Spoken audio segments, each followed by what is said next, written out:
Welcome back. You're now looking at the full screen version of the web application of ChatGPT.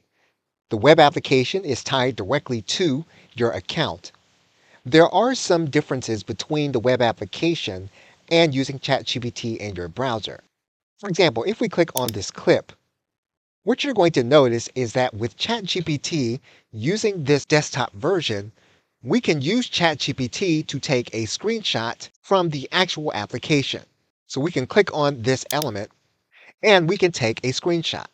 Once you've taken the screenshot, you can then interact with ChatGPT based on the screenshot. We can then click enter, and you'll notice then that what ChatGPT will do is interact with the image that you have uploaded. There is a keystroke menu, and it's a good idea to ask the chatbot what that keystroke menu is and how to access it. And you can query, and you'll notice then that if you hit Command and the slash, you'll be able to bring up the keystroke menu.